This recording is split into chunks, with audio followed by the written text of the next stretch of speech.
Salut Ima, salut, bonsoir à tous et à toutes, j'espère que vous portez bien. Petit live de ce soir assez particulier parce que je vais vous parler en fait de... Comment est-ce que je peux présenter ça? Je sais pas. Je vais vous parler en fait du mariage.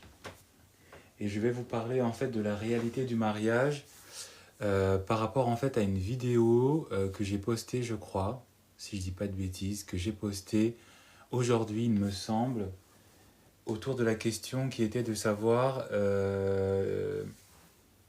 si le milieu social garantissait une stabilité dans la vie de couple, et notamment une stabilité, que ce soit une stabilité financière, mais aussi une stabilité émotionnelle. D'accord ? C'est ce dont nous allons parler ce soir. Si vous êtes nouveau sur cette chaîne, bienvenue à tous et à toutes. Pour ceux qui ne me connaissent pas, moi c'est Love Hills, d'accord. Je suis un coach en amour, mais aussi un coach en mindset. Euh,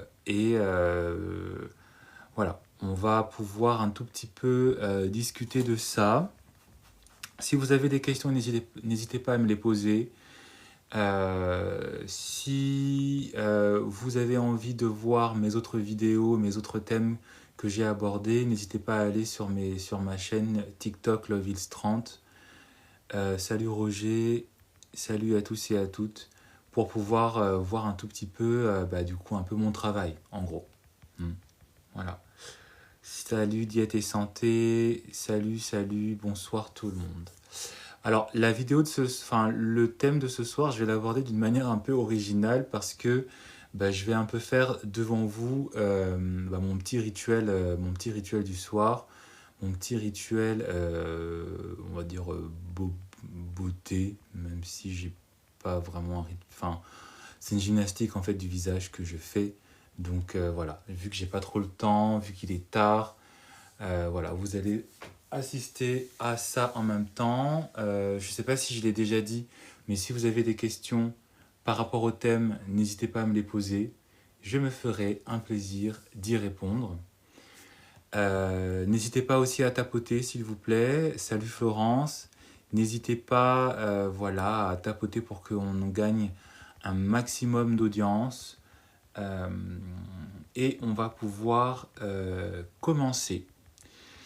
Alors du coup, comme vous le voyez en fait au-dessus de moi, hein, le thème est toujours écrit. Et du coup, ce soir, j'avais envie de vous parler de ce que c'est que l'homogamie et de ce que c'est que l'hétérogamie.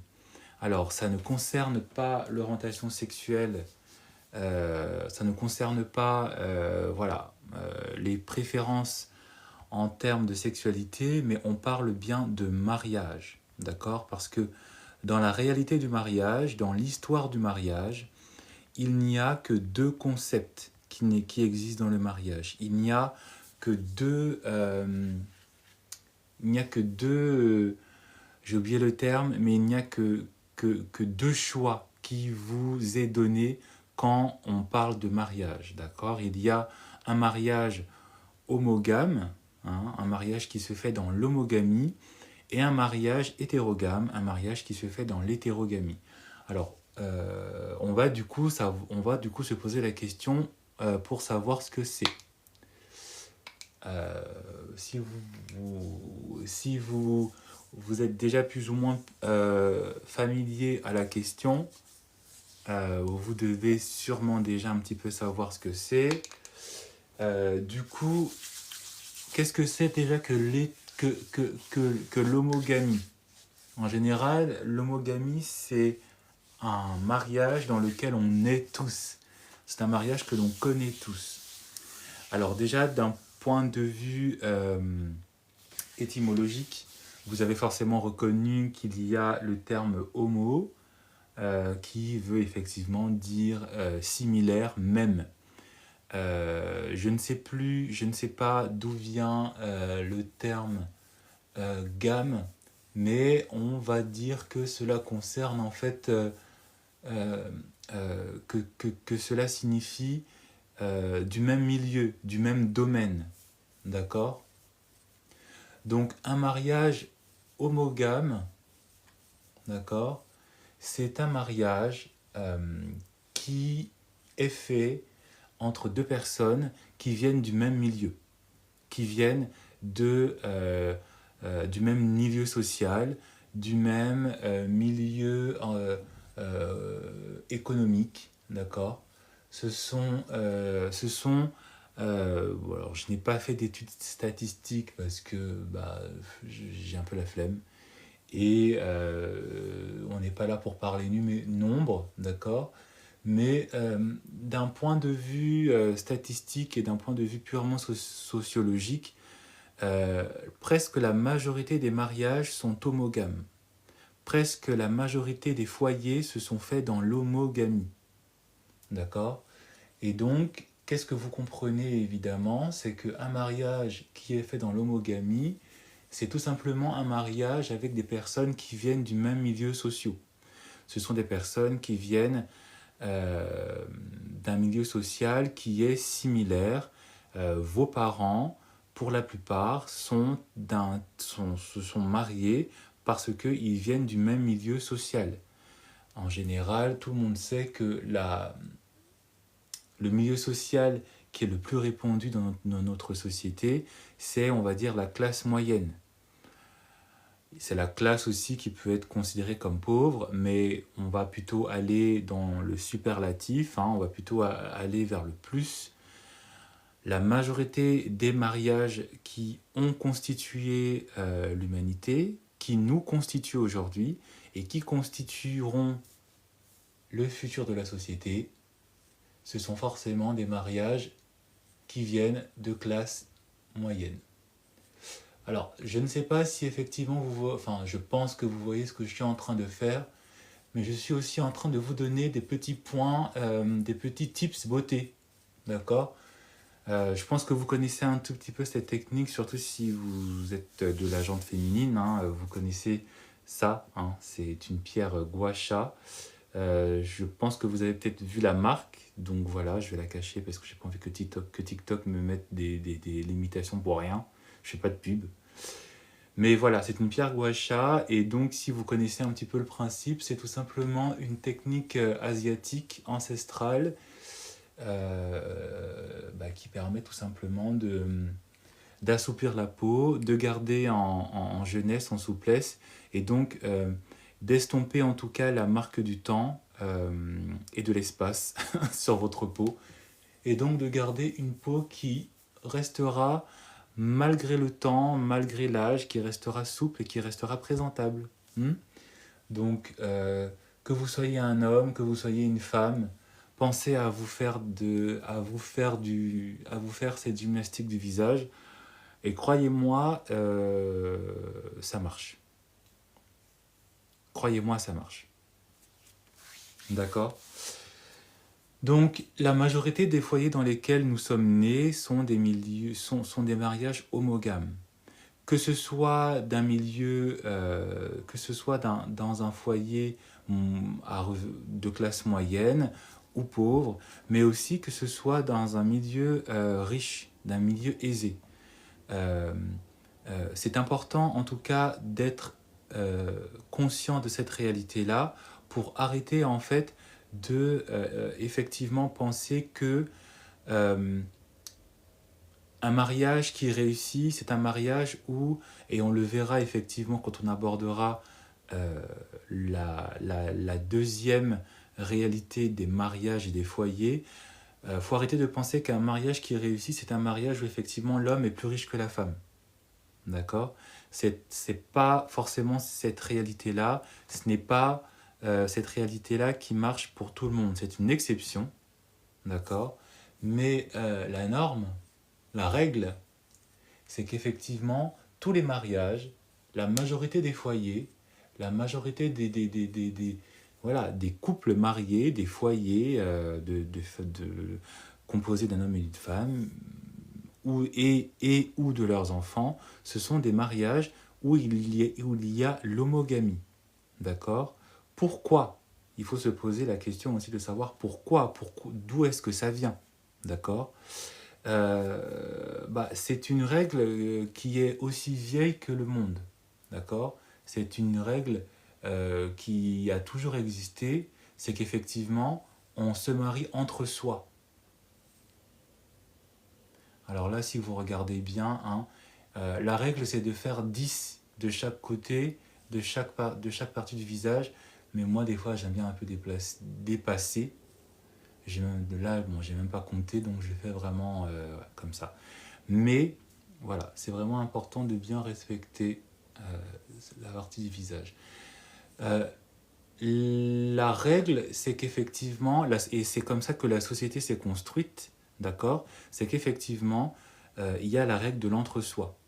On s'est toujours marié dans sa communauté, on s'est toujours marié avec des personnes qui venaient de son même milieu social, on s'est toujours marié avec des personnes qui venaient du même pays que nous, on s'est toujours marié des personnes qui venaient de la même tradition, de la même langue, voilà.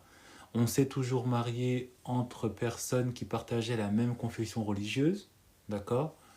En général, un chrétien se marie toujours avec une chrétienne, un musulman se marie toujours avec une musulmane, une personne de confession juive se marie toujours avec une autre personne de confession juive, et on peut continuer comme ça. On se marie en général avec des personnes qui partagent la même origine que nous, d'accord?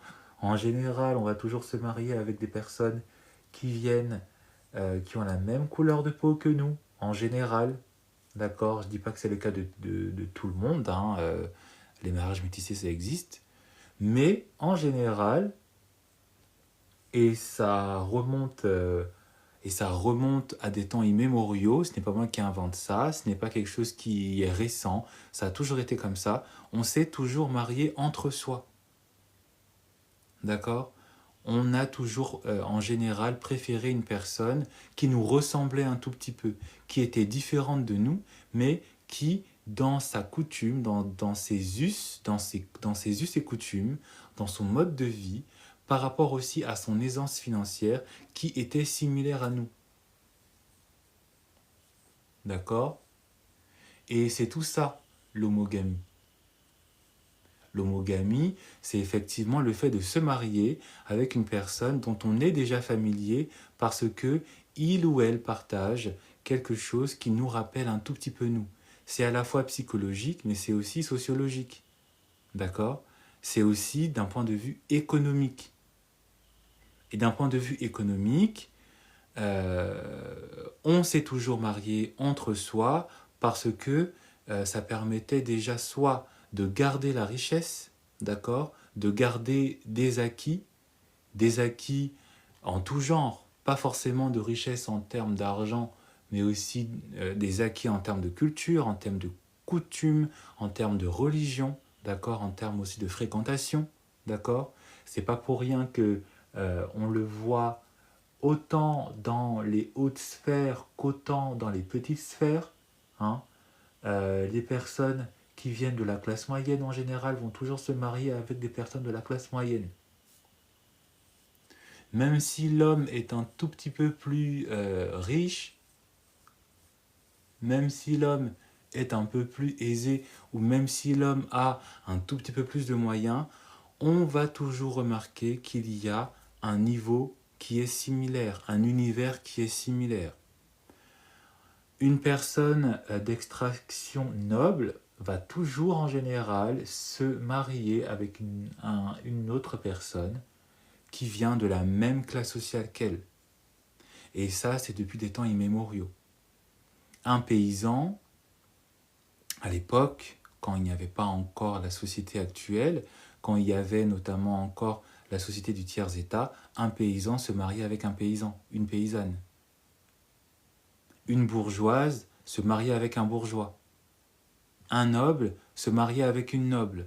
Un prince avec une princesse. Une comtesse avec un comte. Un roi avec une reine. Ou en tout cas, il faisait de cette personne une reine. Mais cette personne, qui était en général une princesse, etc., avait déjà tous les éléments nécessaires pour pouvoir accéder, donc pour garder entre guillemets, le rang social dans lequel elle a été promue. D'accord? Donc ça, c'est vraiment c'est vraiment une norme sociétale. C'est une norme aussi de sécurité, hein, pour ne pas créer de frustration, pour ne pas créer de déséquilibre, pour que, en fait, l'héritage et la richesse de la famille qui venait de se reconstituer dans cette nouvelle famille soient gardés, soient maintenus, pour que les valeurs restent, d'accord? Pour que les coutumes restent, pour que la foi reste, d'accord? Et c'était effectivement le gage que le mariage réussisse. Parce que on connaissait déjà tout de soi, donc on connaissait aussi déjà tout de l'autre, vu que l'autre partageait déjà les mêmes habitudes que nous. Il partageait aussi la même réalité que nous, la même réalité sociale, la même réalité financière, la même réalité en termes de mode de vie, etc. etc. D'accord? Donc ça, c'est, on va dire, la règle, c'est la norme, c'est voilà, ce qui a régi notre société et c'est ce qui a régi aussi l'homme dans son instinct. D'accord? Quand on parle d'instinct, c'est tout ce qui anime l'homme de manière presque mécanique, presque animale. D'accord? Et l'homme s'est toujours senti à l'aise avec des personnes avec qui il partageait les mêmes choses. Peu importe sa classe sociale, un noble ne va pas se sentir à l'aise avec une personne qui vient voilà, d'une classe sociale inférieure. Il peut se sentir à l'aise avec un bourgeois, mais il ne va pas du tout se sentir à l'aise avec une personne qui vient d'une classe sociale qui est défavorisée, parce que le mode de vie n'est pas la même, parce que la réalité n'est pas la même, la manière de penser argent n'est pas la même. D'accord? Et en face de cette norme, qui est l'homogamie, on a ce qu'on appelle l'hétérogamie. Alors si effectivement vous avez bien suivi, si vous avez bien fait attention, vous devez forcément comprendre qu'effectivement l'hétérogamie, c'est lorsqu'il y a en fait un mariage qui se fait entre deux personnes qui ne viennent pas de la même classe sociale. Un mariage qui se fait entre deux personnes où il y a en fait une disparité en termes de ressources, une disparité en termes de coutumes, une disparité en termes d'origine, d'accord? Où en fait le mari n'est pas de la même origine, n'est pas du même milieu social, voilà. En tout cas, il y a quelque chose qui fait que il y a une différence. Et en général, dans l'homogamie et dans l'hétérogamie, on va toujours parler de différences financières et économiques. Mais ça peut aussi concerner d'autres facteurs, d'accord? Une différence en termes d'origine, hein? Des mariages mixtes, d'accord? Un homme noir qui épouse une femme blanche, une femme noire qui épouse une femme noire qui épouse un homme blanc. Un Indien qui épouse, je sais pas, un Américain, un Colombien qui marie une Congolaise, un Australien qui se marie avec une Sri Lankaise. D'accord? C'est effectivement un homme, une femme riche qui va épouser un homme qui est de la classe moyenne. C'est un noble qui va se marier avec une personne qui est une roturière. Et je pense qu'on connaît tous l'exemple de Kate de Kate et de William. Parce que Kate Middleton, Catherine, c'est pas du tout une noble, hein. Elle vient de la haute bourgeoisie parce que ses parents sont très très aisés, ils ont rien à envier à la noblesse, sauf qu'ils ne sont pas nobles. Ils n'ont rien à envier à la noblesse, donc ils ne sont pas de la noblesse, donc ils sont roturiers.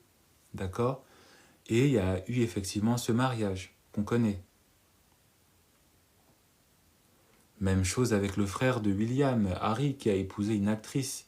Une actrice, elle n'a rien de noble. Elle n'est pas issue de la noblesse. Elle n'a pas le sang bleu, comme on dit. Et on le retrouve dans tous les milieux sociaux. Un bourgeois qui peut effectivement épouser une femme qui est voilà, de la classe moyenne. Un PDG, par exemple, un chef d'entreprise qui marie sa secrétaire. On est dans un mariage qui est hétérogame. D'accord? Et ça, c'est l'exception. Mais on remarque effectivement notre société actuelle, et même pas forcément actuelle, la société a toujours marché dans l'hétérogamie. La norme était effectivement l'homogamie, mais la société a toujours marché dans l'hétérogamie, mais pas pour tout le monde. L'hétérogamie ne s'est pas appliquée à tout le monde. Ou en tout cas, l'hétérogamie n'est pas un concept que l'on demande à appliquer à tout le monde. Ce n'est pas tout le monde à qui on dit qu'il faut faire un mariage hétérogame. Si on remarque bien, et soyez honnête, on va demander, c'est aux femmes à qui on va demander de faire un mariage qui est hétérogame. Alors qu'aux hommes, on va plutôt les inviter à faire un mariage qui est homogame. Je me répète, le mariage homogame, le mariage hétérogame n'est pas appliqué à tout le monde. Quand on remarque dans l'histoire de la société, quand on remarque voilà, la manière avec laquelle la société marche, fonctionne, etc., si vous remarquez bien, c'est à la gente féminine qu'on va demander de faire un mariage hétérogame, alors que c'est aux hommes, c'est à la gente masculine à qui on va demander de faire un mariage homogame. Pourquoi ? Parce que, évidemment, on est dans une société qui est patriarcale, on est dans une société où effectivement l'homme est un peu à la tête de tout. Hein. La gente féminine, c'est celle qui est, entre guillemets, la plus considérée, la plus favorisée en termes de salaire, en termes d'emploi, etc. Donc, effectivement, vu qu'on est dans une société qui n'est pas équitable, qui n'est pas forcément égalitaire, même si aujourd'hui, avec les mouvements féministes, etc., c'est ce vers quoi on tend et c'est ce vers quoi on aspire, il reste quand même des disparités. Il reste quand même effectivement un traitement de faveur où effectivement l'homme garde toujours une prépondérance par rapport à la femme, en bien ou en mal. Hein. En bien ou en mal. Là, on est juste dans un constat qui est objectif. On ne porte pas de considération et de jugement subjectif. Et donc, effectivement, vu que la société est patriarcale, c'est donc une société où c'est l'homme qui est en faveur, effectivement, c'est la femme qui est en défaveur, c'est la femme qui est en danger. C'est la femme qui doit effectivement, et c'est ce que moi-même je vous dis, c'est au devoir de la femme de faire un bon mariage. Et c'est ce que l'on remarquait déjà dans l'ancienne société, que ce soit la société d'Ancien Régime, que ce soit dans la société, dans comment était constituée la société de nos parents, de nos grands-parents, etc. C'était presque un devoir pour la femme de faire ce que l'on appelle encore aujourd'hui un bon mariage. Un mariage dans lequel elle était protégée, notamment financièrement. Un mariage dans lequel elle savait qu'elle était à l'abri. Déjà dans la société d'avant, c'était comme ça. Et c'est pour ça qu'en général, on va plutôt motiver la femme de faire un mariage hétérogame. Parce que elle sera en fait protégée par son homme vu qu'il y aura une disparité. Mais un mariage hétérogame où en fait l'homme doit avoir plus qu'elle en termes de possession. L'homme doit être en capacité en fait de la prendre en charge et de prendre en charge aussi la future famille qu'il va constituer et créer avec elle. C'est pas pour rien qu'effectivement, on va plutôt demander aux femmes, on va plutôt motiver les femmes à prendre un mari qui est sociétalement au-dessus d'elles. Même si cet homme appartient à la même classe qu'elle, on va toujours leur demander d'atteindre le haut du panier. On va toujours leur demander d'être avec un homme qui sera en capacité vraiment de les assumer et d'assumer en fait le foyer, parce que qui dit foyer dit aussi responsabilité. Qui dit foyer dit enfant, et donc qui dit enfant dit bouche à nourrir.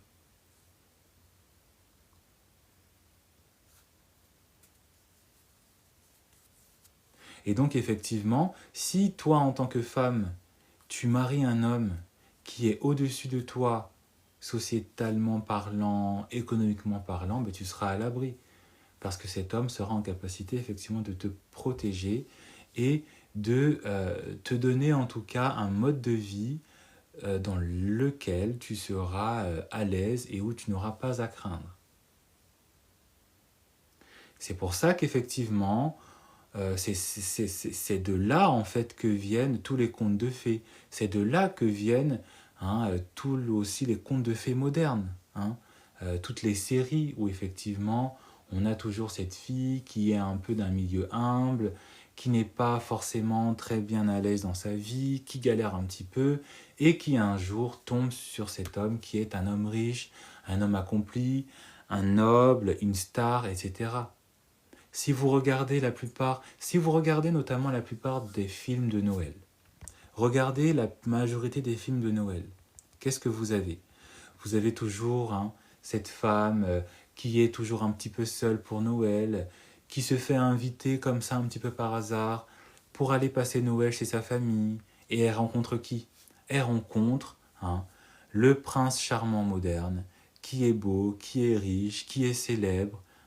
Notamment pour la plupart des films américains, c'est toujours un homme qui a un peu une star, qui essaie un peu de se cacher, qui repart voir sa famille, ou qui a envie de passer un Noël un peu différent, et du coup qui cache un tout petit peu sa richesse et sa célébrité, et qui tombe sur cette femme qui est un peu désemparée, qui a besoin d'argent, voilà, qui a besoin de protection, qui a besoin qu'on prenne soin d'elle. Pour les films de Noël, on a toujours le schéma du prince, le prince moderne qui va passer Noël dans un truc de ski et qui rencontre une serveuse ou qui tombe amoureuse d'une serveuse. Voilà, là on est dans le conte de fées du mariage hétérogame où effectivement une femme sans jugement de valeur mais de basse extraction qui tombe amoureuse d'un homme qui tombe aussi amoureuse d'elle qui est d'une haute extraction et donc qui est en capacité de faire le nécessaire pour la protéger, pour la sortir de la galère, pour qu'ils aient et ils vécurent heureux et eurent beaucoup d'enfants. Bla bla bla bla bla. Parfois aussi le mariage hétérogame, on peut le voir aussi chez la femme. Cette femme qui effectivement est à l'aise dans sa vie et qui est malheureuse en amour parce que elle a d'abord fait un mariage hétérogame, elle a d'abord fait un mariage homogame, donc un homme qui venait du même milieu social qu'elle, mais dans lequel ça ne marchait pas. Et qui un jour rencontre un homme qui n'a pas forcément le même statut qu'elle, qui n'a pas forcément le même métier qu'elle, qui ne vient pas du même niveau professionnel qu'elle, mais qui par contre lui donne le bonheur, mais qui par contre lui donne la stabilité. Souvent, on le remarque dans des films à tendance cougar. Si vous remarquez bien, ce genre de mariage ou de situation hétérogame pour la femme, on va le trouver notamment chez la femme cougar. Baby Girl, je crois que c'est ça le dernier film cougar tendance avec Nicole Kidman, si je dis pas de bêtises. Je crois que c'est ça, Je crois que c'est ça. Est-ce que vous pouvez me le confirmer en commentaire? Je crois que c'est ça. Le dernier film cougar, c'est la femme plutôt à l'aise dans sa vie, la femme qui est déjà bien établie, c'est la femme qui qui a fait sa carrière, qui est tranquille, qui a peut-être ses 4 000, 5 000 euros par mois et qui tombe amoureuse et qui entre dans une relation avec un jeune homme.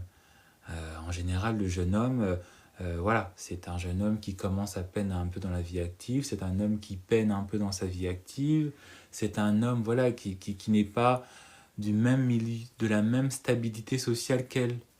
Hein. Après, il y a plusieurs nuances, mais en général, dans les films, c'est ce qu'on voit, mais aussi souvent dans la réalité. Ce qu'on va effectivement motiver chez l'homme, c'est tout le côté homogame du mariage, d'accord? Parce que, on va toujours considérer que pour un homme, le mieux, c'est déjà d'être avec une femme euh, à qui, en fait, enfin, en général, on ne va pas demander, et soyez honnête, hein, on va rarement demander à un homme de marier en fait une femme qui est de basse extraction. Ou même déjà les hommes, eux, dans leur fantasme, ils vont toujours fantasmer sur une femme qui est, on va dire, qui est du même niveau qu'eux. Hein. Un médecin, il ne va pas se rêver de sortir avec une dame de ménage. Hein. Un médecin, il va toujours rêver de sortir avec une femme qui est médecin comme elle, ou une femme qui est dans la même stabilité matérielle qu'elle. Une mannequin, une actrice, quelque chose comme ça. D'accord? Donc, chez les hommes, on va vouloir toujours en fait favoriser l'homogamie. D'accord? C'est un fantasme, mais c'est aussi un, voilà, une espèce voilà, de norme sociale où effectivement, vu que l'homme est déjà à l'aise, ou vu que l'homme est déjà censé être en capacité d'avoir toutes les ressources nécessaires pour assurer son foyer, il faut qu'il soit avec une femme avec qui ça match, avec qui il n'y aura pas de surprise, avec qui en fait tout va aller sur des roulettes. Et on ne le voit pas que dans les milieux aisés. Un homme qui est de classe moyenne, il va jamais rêver d'épouser une milliardaire. Il va toujours vouloir trouver une femme qui est du même milieu social que lui, qui fait le même métier que lui, qui côtoie les mêmes milieux, qui a plus ou moins les mêmes fréquentations que lui. Alors que chez la femme, on va effectivement la motiver à aspirer à un homme qui est au-dessus, si possible, d'aspirer toujours à mieux, parce qu'il y a toujours cette règle du patriarcat où c'est l'homme qui est censé protéger. Et donc si l'homme protège, la femme doit effectivement être avec un homme qui est en capacité de la protéger, donc viser effectivement un homme, si c'est possible, si c'est faisable pour elle, viser d'être avec un homme qui est au-dessus d'elle. Si je vous parle de ce concept, de ces concepts qui sont une réalité, c'est pour que vous vous rendiez compte effectivement déjà du milieu dans lequel vous êtes, dans lequel vous avez grandi. Hein. C'est important de savoir, d'être conscient du niveau social, de la classe sociale dans laquelle on est. Non pas dans un esprit de comparaison ou dans un esprit de frustration. Ce n'est pas ça, on n'est pas là pour se frustrer, on n'est pas là pour se dire super, on me rappelle que je suis pauvre, super, non. Mais c'est pour vous faire comprendre la dynamique en termes de régime matrimonial dans lequel vous avez grandi et aussi dans lequel vous allez vous mettre plus tard. Si je suis en train de vous dire ça, c'est pour que vous puissiez ouvrir les yeux aussi sur la réalité, d'accord, de la formation de certains couples ou pas. Parce que beaucoup de personnes ne se rendent pas compte qu'effectivement le milieu social dans lequel ils sont conditionne effectivement la réussite ou pas de leur mariage. C'est pour ça que notamment, je vais un petit peu parler cliché, parce que c'est une réalité. C'est pour ça que, par exemple, beaucoup de filles de banlieue n'arriveront jamais, parfois, je ne dis pas que c'est une négation totale, mais en tout cas, c'est une négation qui est difficile à contrebalancer. C'est pour cela que, par exemple, beaucoup de filles de banlieue ont du mal à être avec des hommes qui sont au-dessus d'elles. C'est pour ça que même beaucoup de filles qui sont de banlieue n'arrivent pas, pour certaines, pas pour la majorité, mais pour certaines, n'arrivent pas à garder, à rester dans une relation, dans un mariage où l'homme est au-dessus d'elles. Parce qu'il y a une disparité sociale, parce qu'il y a aussi une disparité en termes de coutumes, de manières, parce que, en fait, la disparité que l'homme, si toi, en tant que femme, tu vises un mariage hétérogame, l'homme, alors je ne suis pas en train de dire que l'homme ne t'aime pas, ne t'aimera pas, voilà, mais en tout cas, il y a forcément ce choc social, il y a forcément ce choc en termes de manière, de mode de vie, de fréquentation, de style vestimentaire, voilà, qui font que beaucoup effectivement d'unions, de romances, de relations où il y a une disparité hétérogame, ne marche pas parce que en fait il y a le choc des classes, le choc aussi des cultures. On a tous des mariages hétérogames qui marchent, et c'est tant mieux, et il le faut. Mais si il y a certains mariages hétérogames où ça ne marche pas, c'est parce qu'il y a effectivement hétérogamie. C'est parce qu'il y a effectivement une disparité en termes de revenus. C'est parce que madame, en général, vient de banlieue, et monsieur vient de Neuilly. Madame vient du 16e, monsieur vient de Tourcoing.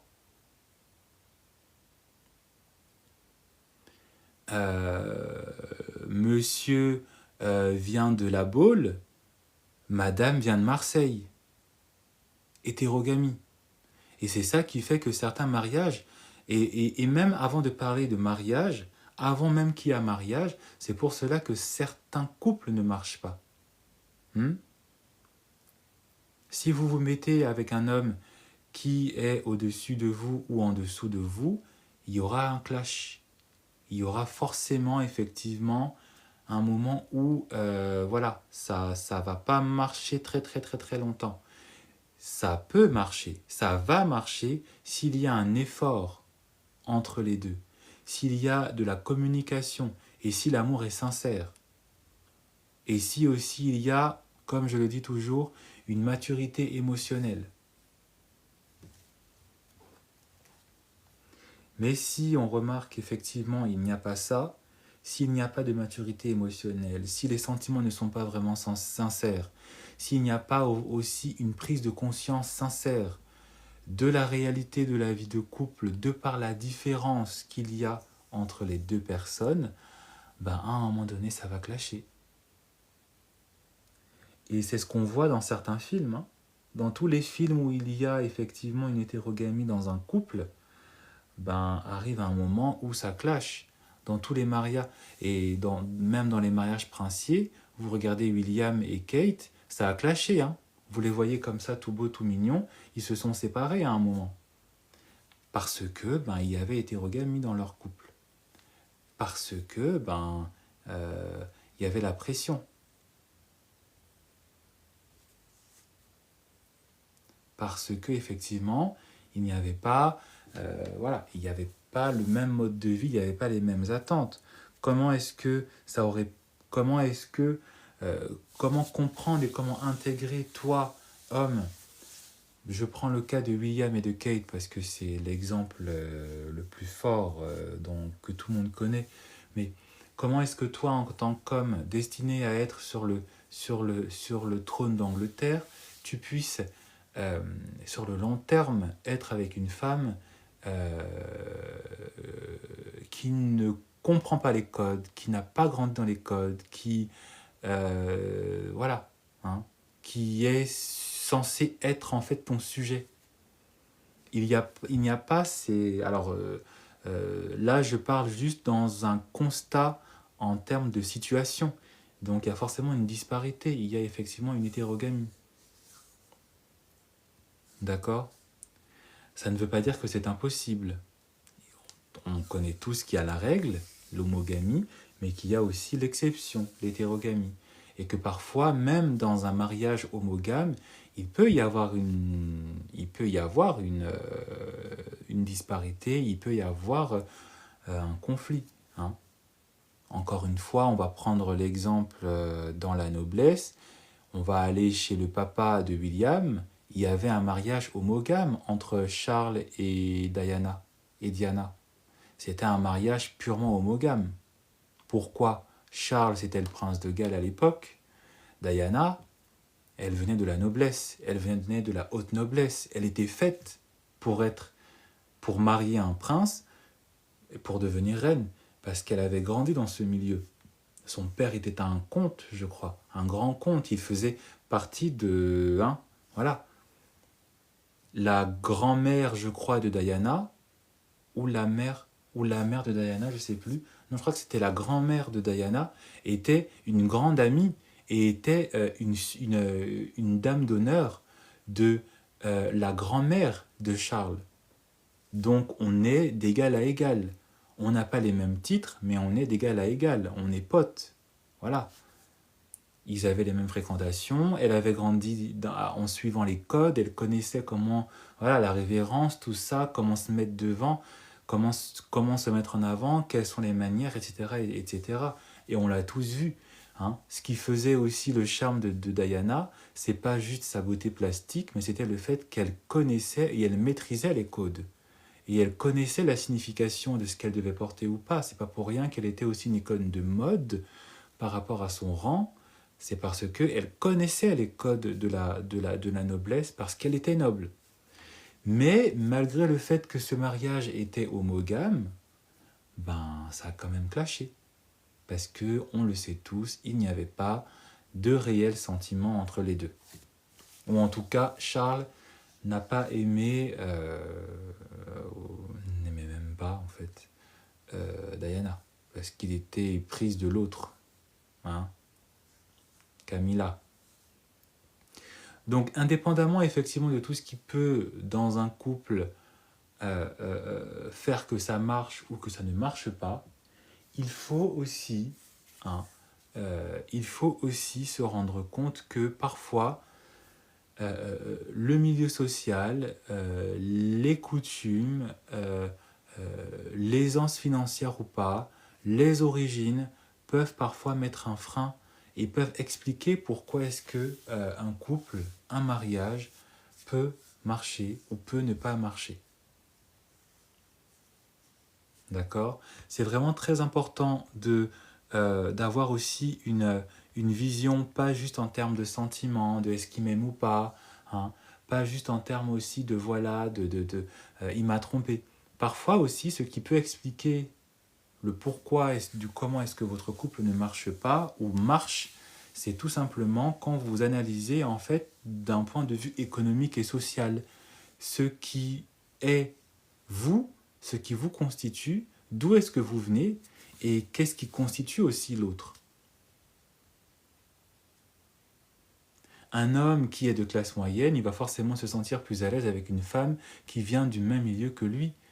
Hein? Et toi aussi, en tant que femme, si ton mari, effectivement, tu vois qu'il est en train de parfois jouer au fou, de jouer voilà, à la personne un peu zinglinglin, il faut aussi se rendre compte que peut-être que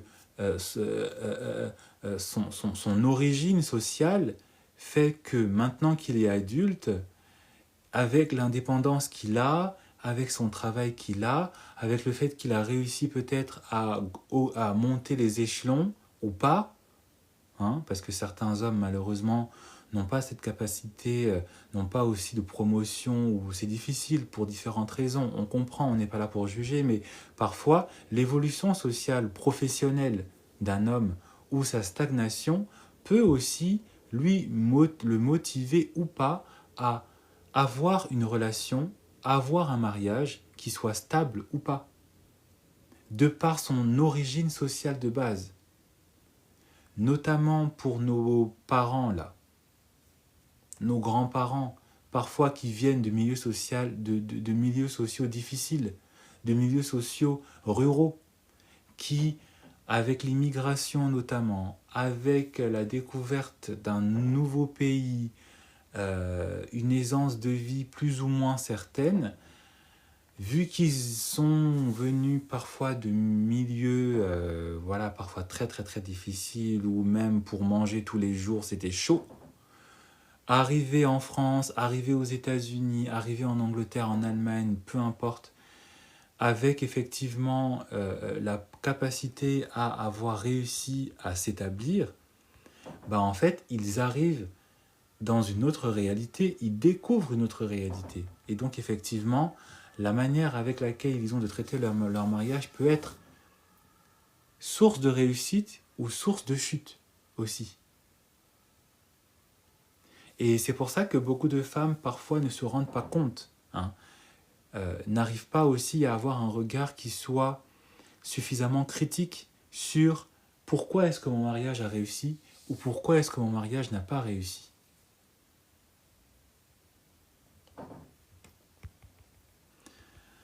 Comment je peux avoir le livre ? Je suis au Rwanda. Je ne parle pas de livre. Je ne parle pas de livre, mais peut-être que je devrais en faire. En tout cas, tu pourras revoir ce live sur ma chaîne YouTube, Love Hills 30. Mais en tout cas, c'est tout ça. Et c'est pour ça que je vous invite très clairement, très franchement, très profondément à analyser vos origines sociales, le mariage dans lequel étaient vos parents, et aussi leur origine sociale. D'où est-ce qu'ils venaient, de quelle famille est-ce qu'ils venaient, pour mieux vous comprendre aussi vous dans ce que vous êtes vous maintenant, et pour savoir pourquoi est-ce que ça a marché ou pourquoi est-ce que ça n'a pas marché dans la relation dans laquelle vous êtes ou que dans laquelle vous avez été. Et pour mieux comprendre aussi si ça va marcher ou pas, et comment faire le nécessaire pour que ça marche dans la future relation si vous êtes célibataire et que voilà, vous aspirez peut-être à vous mettre ou à vous remettre en couple avec quelqu'un d'autre. Et c'est ça qui va déterminer si effectivement votre mariage, votre couple sera dans la réussite ou pas. Et c'est ça qui va déterminer aussi la stabilité de votre couple. Ce n'est pas parce que vous allez forcément faire un mariage hétérogame que ça va réussir. Et ce n'est pas parce que vous allez forcément faire un mariage homogame que ça va échouer. C'est une question aussi, effectivement, comme je l'ai dit, de volonté propre, mais aussi d'analyse chez l'autre. Et de voir effectivement s'il y a une réciprocité et une intensité égale dans l'amour, dans le respect et dans la considération que vous avez pour l'autre. C'est vraiment très très très très important parce que c'est comme cela que vous allez pouvoir aussi anticiper. Anticiper sur votre vie de couple, anticiper sur sa réussite, mais aussi malheureusement parfois anticiper sur sa prochaine rupture.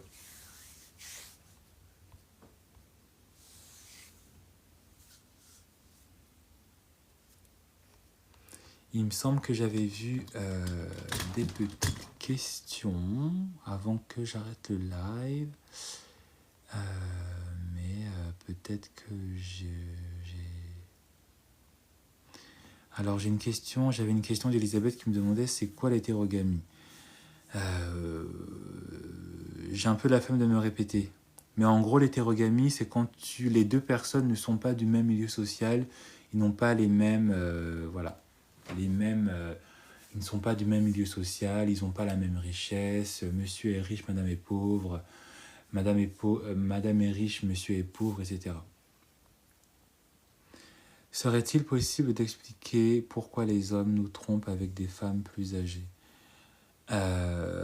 C'est soit psychologique en termes de goût, en termes aussi d'intérêt, c'est aussi peut-être une blessure, un désir de combler aussi une blessure d'enfance, donc ils recherchent aussi la figure de la mère un tout petit peu, enfin il y a plein de raisons, il n'y a pas une seule raison, il y en a plusieurs.